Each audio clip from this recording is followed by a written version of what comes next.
Soy Aluba Calderón. Y yo soy Carlos Salas y les damos la bienvenida a nuestro programa Ajedrez Empresarial. Ajedrez Empresarial. Innovando con estrategia. Comenzamos. Ok. ¿Han escuchado la frase de cuando la realidad supera la ficción? Pues bueno, primero fue el vapor. 105 años después llegó la electricidad. Y 99 años después llegó la era electrónica. Y 40 años después estamos aquí en la cuarta revolución industrial, la industria 4.0. Bienvenidos a este nuevo programa de una serie que estamos trabajando junto con la Inés Juriquilla y estamos entrevistando y platicando con expertos en cada una de estas áreas. ¿Qué tal? Les damos la más cordial bienvenida, como comenta Aluba. Pues estamos nuevamente aquí en la ENES y recibiendo estamos en conjunto con el doctor Ulises Olivares. Un gusto, doctor, ¿cómo está? Muy bien, muchas gracias por la invitación y un gusto estar participando con ustedes. Sí, es cierto, Carlos, hoy nosotros somos los invitados en su casa del doctor aquí en la ENES Juriquilla, Son ¿verdad? bienvenidos. Muchísimas gracias, mil gracias. Y antes de entrar en materia, solamente para poder comentar acerca del doctor. Cuenta con una trayectoria académica destacada, con grados en ingeniería, maestría y doctorado en instituciones de prestigio, como el Instituto Tecnológico de Morelia y el CINVESTAP. Realizó una estancia de investigación en Intel Corporation, lo que le permitió adquirir experiencia en un entorno industrial y desarrollar habilidades en innovación y el Internet de las cosas. Ha publicado artículos en diferentes revistas, obtenido patentes, registrado software y ha impartido, por supuesto, clases a nivel licenciatura, dirigido tesis y participado en programas de tutoría. Entonces tenemos a una persona que también tiene una amplia trayectoria, tanto académica, empresarial, y bueno, pues vamos a platicar un poco más. Con mucho gusto. Doctor, ¿qué le parece si nos platica un poquito de quién es el doctor Ulises? Y si te puedo tutear, te puedo llamar Ulises. Claro que sí, con mucho gusto. Sí, con mucho gusto les platico rapidísimo sobre mí. Soy Ulises Olivares Pinto y soy académico de la ENES Unidad Juriquilla. Para contextualizar un poquito a la audiencia, estamos ubicados aquí en el campus Juriquilla de la UNAM.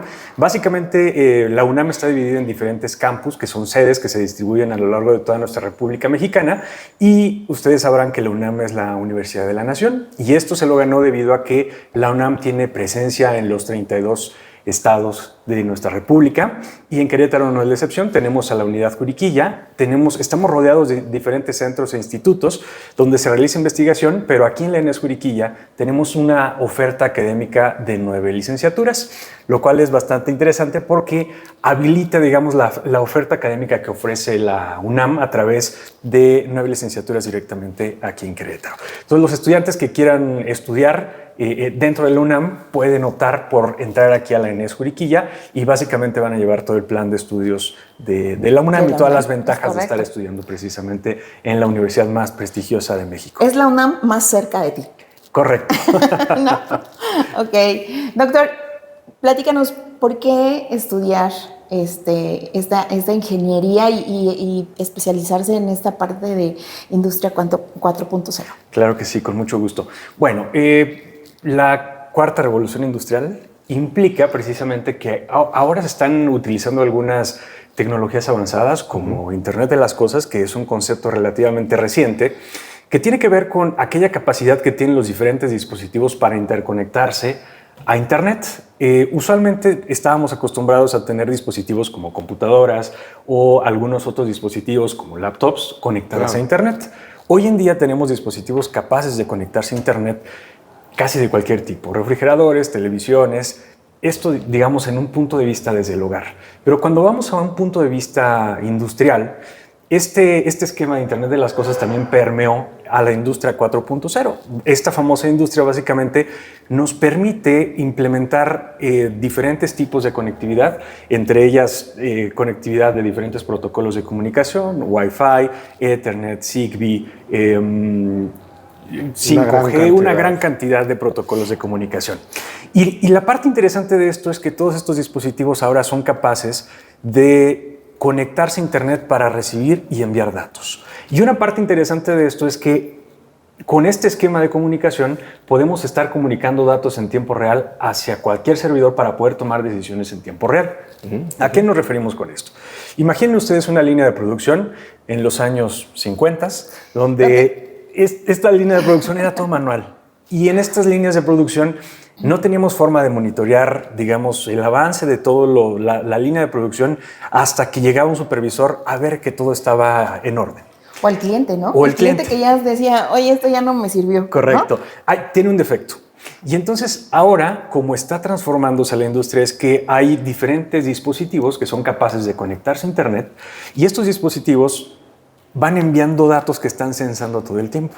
Hoy podemos conectar dos tipos de dispositivos, sensores y actuadores. Los sensores son básicamente dispositivos que nos permiten censar alguna variable de nuestro ambiente o alguna variable que está ocurriendo en algún momento.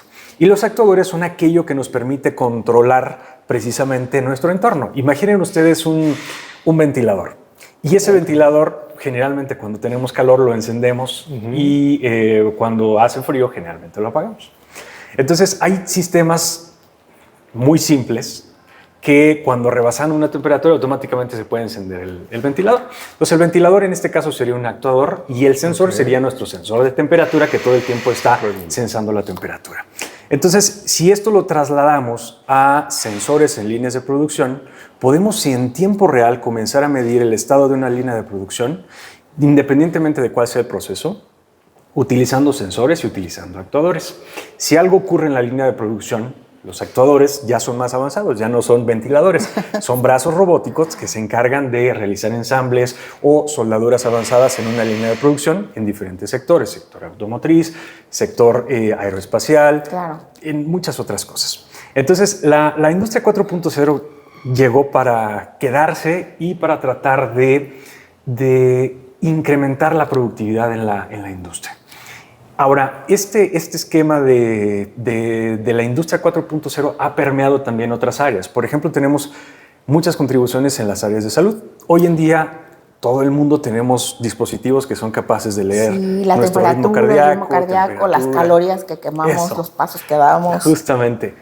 Entonces, con este tipo de dispositivos ahora podemos tener algunas aplicaciones de salud. Por ejemplo, si tenemos algún familiar o nosotros mismos tenemos algún problema del corazón, pues podemos crear aplicaciones en el área de salud que puedan reaccionar de forma instantánea si es que tenemos alguna anomalía en nuestro ritmo cardíaco. Sí, o que nos avisen, no sé, por ejemplo, aquellas personas que sufren de diabetes, ¿no? Por ahí creo que había yo escuchado que te va monitoreando si, no sé, tu hijo, tu papá, tu mamá o hasta tú mismo, tus niveles, y entonces ya no te esperas a que te dé el soponcio, sino que antes ya lo puedes ir pues detectando, ¿no? Claro. Correcto. Ok, perfecto. Sí, precisamente hablando de todos estos cambios y como comentas, pues ha habido un gran número de modificaciones y evoluciones a nivel industrial. Pero yo como empresa, ¿cuáles serían mis principales complicaciones como para poder adoptar o para poder evolucionar o brincar hacia esa transformación digital? Ok. Hay varios puntos por ahí muy interesantes.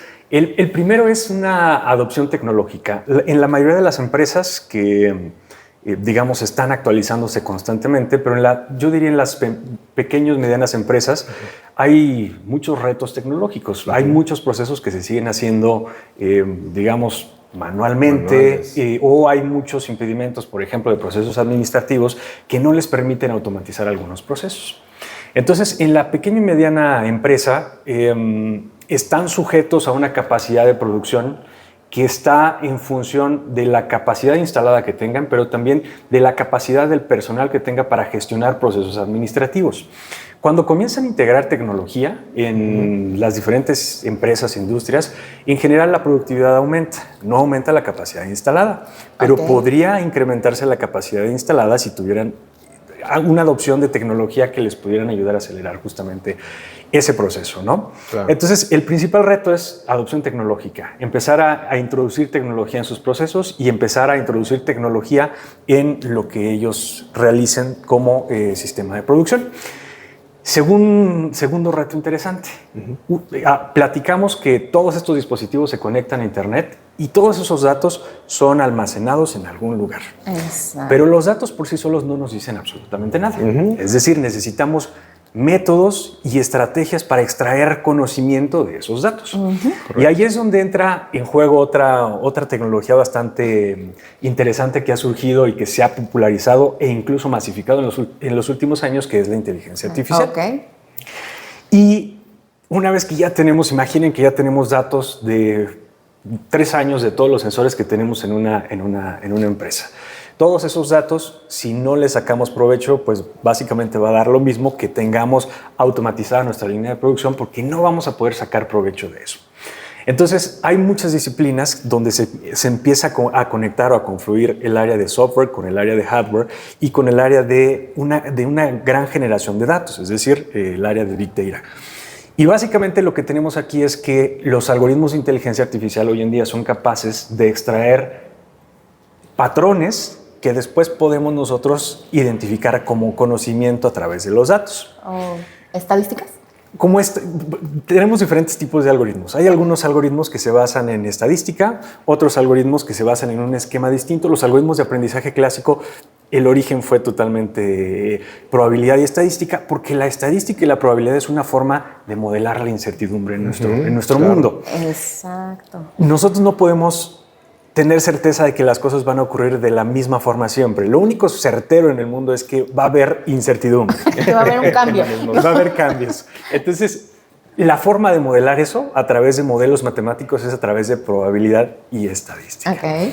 Entonces, los modelos clásicos se basan en probabilidad y después tenemos una evolución de estos modelos donde los nuevos modelos de inteligencia artificial que pertenecen a un área que se conoce como aprendizaje profundo o deep learning, son nuevos modelos que nos van a permitir extraer conocimiento de los datos sin necesidad que nosotros hagamos una extracción manual o una clasificación manual de esas características. Ahí está, ahí un dato por dato. Buscando ¿no? dato por dato. Entonces, esa es una parte interesante. Esa es como la evolución, digamos, que ha surgido de todo este esquema de la industria 4.0, desde la interconexión de dispositivos hasta la transferencia de datos y después el análisis de datos directamente en sitio o de forma remota. Okay. Entonces, eso es muy interesante. Demasiado interesante, porque también quisiera hacer como un comentario, ahorita que decías, Ulises, esta parte de nada nos sirven los datos si no hay cómo interpretarlos, ¿no? Y entonces ahí no hay fórmulas secretas ni magia en la tecnología y en todo esto que está ocurriendo ahorita con varias tecnologías como el Internet de los datos, la inteligencia artificial y demás, que las cosas no suceden por magia, sino precisamente son acumulación de datos, ¿no? Estadísticas. Pero, por ejemplo, también hay algo que quisiera preguntarte. En toda esta revolución, todas las personas, ahorita que llegó la inteligencia artificial, precisamente a mucha gente decía, no, es que nos va a suplir la inteligencia artificial y demás. El cambio, como tú lo dices, la evolución tiene que surgir sí o sí y tiene que avanzar. Entonces, digamos, nosotros como trabajadores, como profesionales, como parte de una empresa, ¿qué habilidades y qué conocimientos tenemos que desarrollar para poder permanecer vigentes en las empresas, para poder construir nuevos modelos de negocios relacionados con este avance que tiene la tecnología? Bueno, esa es una pregunta muy interesante. Con relación a las habilidades, yo diría que no es necesario ser experto en las tecnologías emergentes, es decir, en las tecnologías que van a salir, sino más bien tener una visión que necesitamos expertos precisamente que nos puedan ayudar a generar ese crecimiento. Okay. Yo imagino, por ejemplo, digamos, a alguien que estudió hace 30 años, por ejemplo, y que el tipo de, supongamos, alguien que estudió ingeniería en sistemas computacionales o programación. La tecnología cambia de manera exponencial y cambia cada determinado tiempo. Este último avance con la inteligencia artificial hizo que muchos procesos comenzaran a cambiar y a evolucionar y a crecer de una forma exponencial. Entonces, lo que necesitamos es integrar, digo, si nos volvemos expertos en las tecnologías emergentes, buenísimo. No, bueno, sí. Pero si no podemos volvernos expertos, necesitamos involucrar expertos que nos ayuden a hacer esto. Y lo que sí necesitamos es tener conocimiento básico de las tecnologías emergentes, es decir, saber qué son, cuál es el potencial, sobre todo a dónde podemos llegar con este tipo de tecnologías y qué podemos hacer con eso. A partir de tener esta visión de qué podemos hacer con estas tecnologías, se nos va a abrir un mundo de posibilidades. Y la idea para la empresa o para la industria es siempre ser redituable. Es decir, generar una mayor ganancia o incrementar nuestra capacidad de producción o incrementar nuestras ventas. La buena noticia es que las nuevas tecnologías emergentes se pueden utilizar precisamente para todos esos objetivos. Hablando específicamente de la inteligencia artificial, en 2018-2019 surgió un modelo que hoy todo el mundo somos básicamente usuarios, que es el modelo de una compañía que se conoce como OpenAI. Y este modelo de ChatGPT fue un modelo de lenguaje que surgió en las versiones iniciales en 2018, pero se popularizó hasta el 2022-2023, donde fue un boom y todos los usuarios dijeron, ok, hay una inteligencia artificial a la que le podemos preguntar algo en lenguaje natural y nos va a responder. Y las respuestas que nos da esa inteligencia artificial pareciera que son correctas, bueno, en la mayoría de los casos. Lo que debemos de saber de este tipo de algoritmos de inteligencia artificial es que nos pueden ayudar a potenciarnos. Es decir, la inteligencia artificial como la conocemos hoy en día no llegó para reemplazarnos como seres humanos. Hay muchas cosas que la inteligencia artificial no puede hacer. Para ponerles un ejemplo simple, si yo quisiera tomar este celular, el simple hecho de tomar el celular a un algoritmo o a un robot que realice esa tarea le tomó 30-35 años de investigación en los laboratorios más avanzados del mundo, simplemente para hacer esta tarea. Y yo como ser humano lo hice sin ningún esfuerzo. Pero lo que para nosotros como seres humanos es simple, como tomar un objeto, para una entidad de inteligencia artificial es muy, muy, muy complejo. Y viceversa, lo que para una computadora, una entidad de inteligencia artificial es muy fácil, por ejemplo, hacer cálculos rapidísimo. Sí, estos 3 años de información. Si nosotros nos ponen a hacer, 100 multiplicaciones, vamos a tardar un montón de tiempo, ¿no? Y una computadora es capaz de hacerla en milisegundos. Entonces, hay cosas que la inteligencia artificial, específicamente las computadoras hoy en día, tienen un límite. Y hoy en día no tenemos algoritmos que hayan igualado o superado la capacidad de un ser humano. Esa es una primera cosa que hay que desmitificar. Lo que sí es que nos puede potenciar. Es decir, si nosotros utilizamos a los algoritmos de inteligencia artificial con sabiduría, nos pueden potenciar porque nos van a permitir abrirnos un mundo de posibilidades para poder hacer diferentes cosas. Ojo, los algoritmos de inteligencia artificial se equivocan y se equivocan muchísimo. Entonces, si ustedes han utilizado algunos de estos modelos, una de las principales leyendas que les aparecen es que la inteligencia artificial comete errores y que hay que tener en consideración que muchas veces se equivoca. La mayoría de los algoritmos, aunque declaren que tienen un 99% de precisión, si es un 99% entre 1 millón de decisiones, se equivocan, cometen muchos errores. Si a nosotros nos toca esos errores que decidió nuestro algoritmo, tendríamos que afrontar precisamente esos errores y eso sería una decisión que tendríamos que tomar. Entonces, la recomendación sería, hay que tomar con cautela lo que pueden hacer los algoritmos de inteligencia artificial hoy en día. Los seres humanos también cometemos errores. Definitivamente. Es casi está en nuestra naturaleza. Muy humano. Pero sí hay que darles un visto bueno final. Es decir, los algoritmos hoy en día están en un estado muy avanzado, pero siguen cometiendo errores. Ok. Y precisamente hablando de esta información, de esta transición o comunicación que hay entre las cosas, ¿cómo también tanto empresas como usuarios o individuos nos podemos blindar ante algunas situaciones en cuestión de seguridad de la información? Ese es otro punto muy interesante. Bueno, nuestros datos, generalmente hay políticas de privacidad y que están definidas por las diferentes compañías para cuidar nuestros datos. La realidad es que la tecnología avanza mucho más rápido que las regulaciones. Eso es una realidad. Sí. Y en nuestro país no se diga, en nuestro país vamos un poquito tarde en regulaciones. Sí. Entonces, cuando estamos hablando, por ejemplo, de términos de privacidad de datos, y nosotros como usuarios aceptamos ciertos términos e incluso sin leerlos decimos sí, siguiente, siguiente. Cuando ya nos surge, sí, dale. O estoy de acuerdo. Todo, Ten mis datos. Entonces, básicamente nuestros datos están básicamente siendo utilizados por diferentes compañías para entrenar modelos de inteligencia artificial. Un tema importante con los datos es que cuando los desarrolladores que hacen algoritmos de inteligencia artificial entrenan modelos, generalmente los datos si es un desarrollador que tiene ciertos esquemas éticos, todos los datos se anonimizan. Quiere decir que en lugar de ser el usuario Juan Pérez, va a ser el usuario 1, usuario 2, usuario 3. De tal forma que las variables que como nombre pues no tienen una relevancia importante sobre la mayoría de los procesos. Entonces, la primera práctica es comenzar a anonimizar los datos desde el punto de vista de un desarrollador. Como usuario, hay que cuidar dónde metemos nuestros datos. Sí, también. No sabemos en dónde quién está utilizando nuestros datos y para qué estén siendo utilizados esos datos.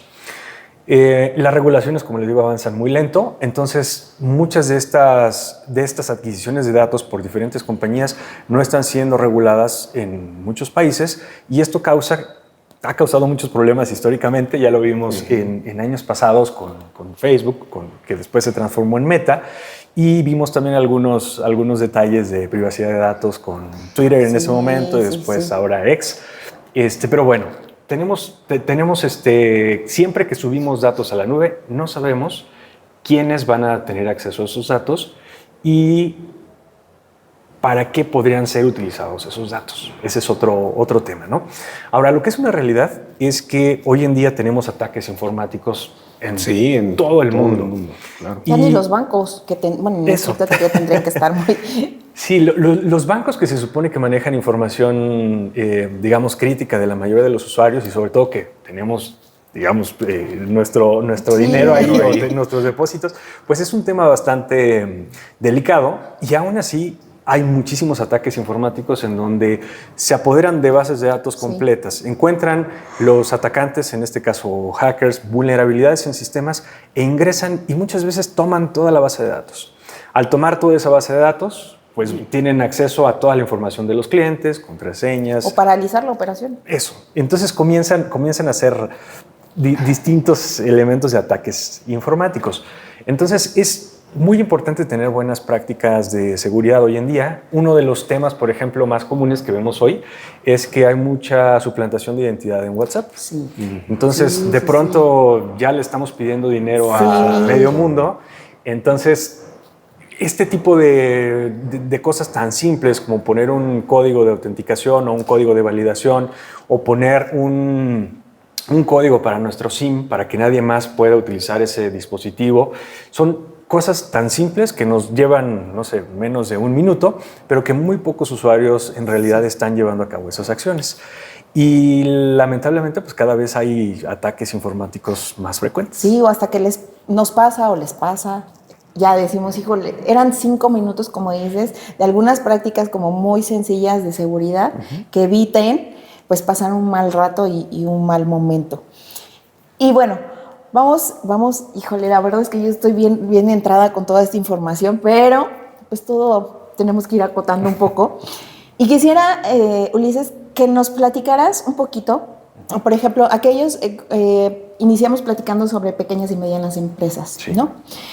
Queremos invitar, parte de la intención de nosotros como firma empresarial que ayuda a los empresarios con su transformación, su transición, tanto a economía circular como a la parte de la parte digital de sus empresas, es que le pierdan el miedo, que se acerquen a las instituciones como la ENES, a sus laboratorios, a sus investigadores, a sus doctores, para que se trabaja en conjunto, la industria, la academia y la parte privada, porque a veces como pequeña empresa decimos, pues es que esos son para grandes empresas, para industrias muy grandes, Pero si consideramos que el grosor de las pequeñas y medianas empresas es lo más fuerte a nivel nacional, pues si nos unimos y nos acercamos a instituciones que nos puedan ayudar a implementar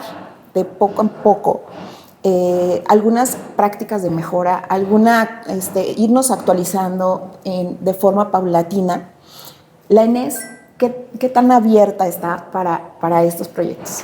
Totalmente abierta. La ENES tiene diferentes mecanismos a través de los cuales podemos colaborar con la industria. Generalmente se establecen convenios de colaboración.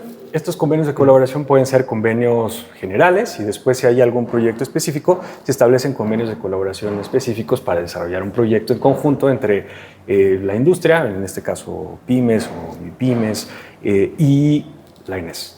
Okay. Básicamente nosotros podemos colaborar con la industria en diferentes niveles, podemos brindar asesoría, capacitación e incluso se pueden comenzar a desarrollar proyectos en conjunto entre industria y la UNAM.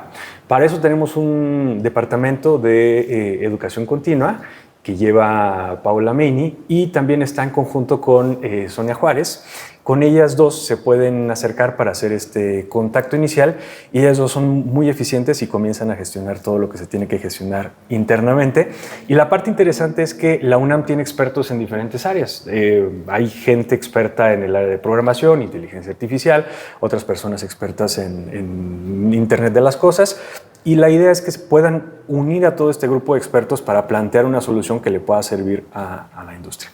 Entonces, estamos totalmente abiertos. Ya la UNAM tiene diferentes formas de colaborar con la industria. Incluso ya tenemos muchos casos de éxito en donde hemos colaborado con industria, con gobierno y se han gestionado diferentes proyectos relacionados con tecnología, con inteligencia artificial, donde hemos tenido una muy buena experiencia y muy buena participación, tanto de académicos e incluso se han incorporado también algunos de nuestros estudiantes. Perfecto. Ok, perfecto. Y precisamente para aquellos jóvenes que estén en búsqueda de alguna parte académica de esta oferta, ¿qué nos podemos encontrar por acá?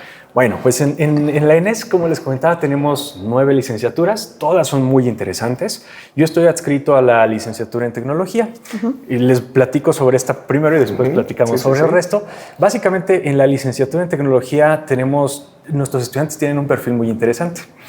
Ellos tienen habilidades en la mayoría de ciencias básicas, física, química, biología y matemáticas, es decir, las ciencias que son bases o esenciales para generar cualquier desarrollo tecnológico en cualquier área que nosotros queramos. Y después nuestros estudiantes se comienzan a especializar a partir del tercer semestre en un área de profundización. Tenemos específicamente 3 áreas de profundización. Ciencia e ingeniería de materiales, donde ellos lo que básicamente van a hacer es comenzar, todo lo que vemos está construido en base a distintos tipos de materiales. Entonces, en la industria, imaginemos que estamos en la industria automotriz. Y en la industria automotriz generalmente tenemos requerimientos de construcción de automóviles con un menor peso, pero que mantengan una resistencia. Entonces se comienzan a generar aleaciones de diferentes materiales para generar, digamos, materiales avanzados que nos van a permitir tener propiedades de cierta dureza, pero también que sean ligeros. Y entonces nuestros estudiantes que van por esa línea de determinación, lo que hacen es básicamente estudian los 4 grupos de materiales que existen, sus propiedades, cómo se comportan, y después llevan técnicas de análisis, de caracterización para saber cómo poder crear nuevos materiales para aplicaciones específicas. Y se han incorporado muy bien nuestros estudiantes tanto en posgrados como en la industria automotriz, aeroespacial, y están trabajando hoy en día precisamente algunos de ellos diseñando estos nuevos materiales que se van a poder utilizar en algún futuro en algunas áreas de aplicación. Eso por el punto de vista de materiales. En el punto de vista de matemáticas y computación, que es la siguiente línea de profundización, básicamente nuestros estudiantes aprenden el idioma que muy pronto va a ser el idioma común, yo digo, que va a ser... Ya no va a ser el inglés ni el chino. No, yo creo que una parte interesante, una parte importante de la población en los siguientes años va a tener dominio de diferentes lenguajes de programación. La programación es una forma de poder interactuar con diferentes interfaces, es decir, proponer funciones o algoritmos que nos permiten interactuar con dispositivos electrónicos y con cualquier tipo de dispositivo como los que acabamos de describir de la industria 4.0. Es decir, si necesitamos incursionar en la industria 4.0 y ser generadores de soluciones, tenemos que saber programar. Claro. Si necesitamos diseñar algoritmos de inteligencia artificial en diferentes aplicaciones, necesitamos saber programar. Si queremos generar las siguientes inteligencias artificiales, tenemos que saber programar.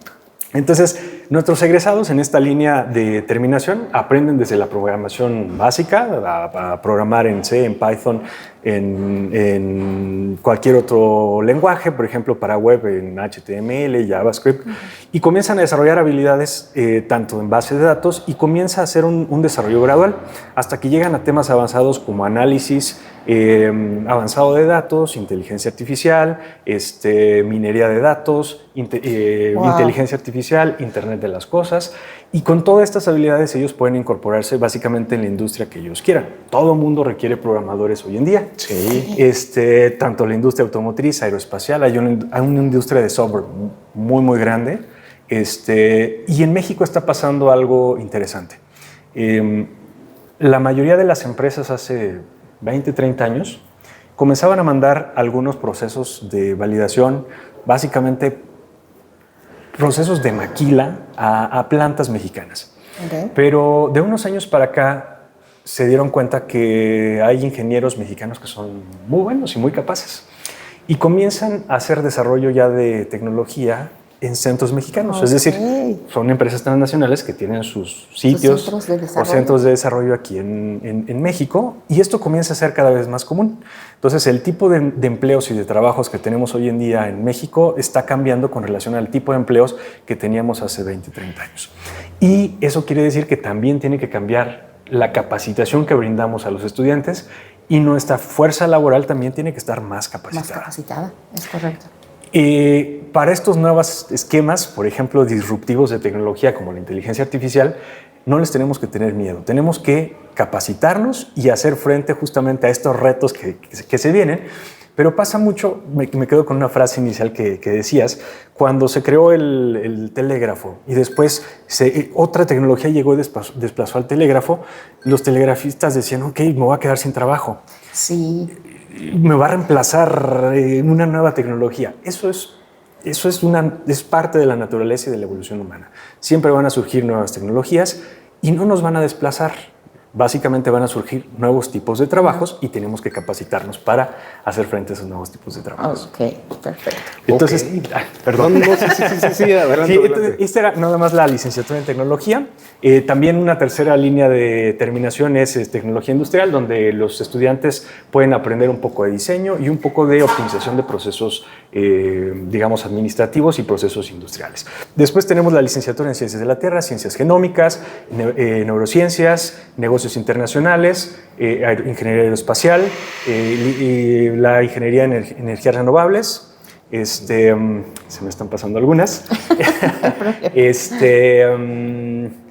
Hago memoria aeroespacial. Bueno, si les surge la duda, métanse a la página de la ENES Juriquilla y ahí encuentran. Y hablando, muchas gracias por acompañarnos en este nuevo programa y te damos las gracias, Ulises, de que estés con nosotros, nos hayas compartido tanto conocimiento, y síganos en nuestras redes sociales. ¿A dónde te podemos contactar? ¿A dónde podemos tener a aquellos empresarios que estén interesados, personas, simplemente seguidores? ¿Dónde te podemos dar like? Sí, con mucho gusto. Bueno, la forma formal de iniciar el contacto puede ser a través de correo electrónico, que es uolivares@unam.mx. También nos pueden seguir en todas las redes sociales de la ENES Juriquilla. Todas las peticiones o todas las, solicitudes se pueden canalizar directamente a través de redes sociales, o también tenemos los correos de econtinua@enesjuriquilla.unam.mx, y en este correo electrónico también se puede comenzar a hacer una interacción entre industria y academia, y podríamos estar ahí en comunicación. Y no olviden que también nosotros, Estirke Estrategia Empresarial, estamos a sus órdenes, pueden contactarnos y también podemos ayudarlos a poder generar un análisis de su empresa y ver cuáles son sus necesidades. Pues muchísimas gracias nuevamente, doctor. Aquí estamos con todo gusto y seguimos todavía en la ENES conociendo mucho más, pero por lo pronto, muchísimas gracias. A ustedes. Gracias, hasta luego.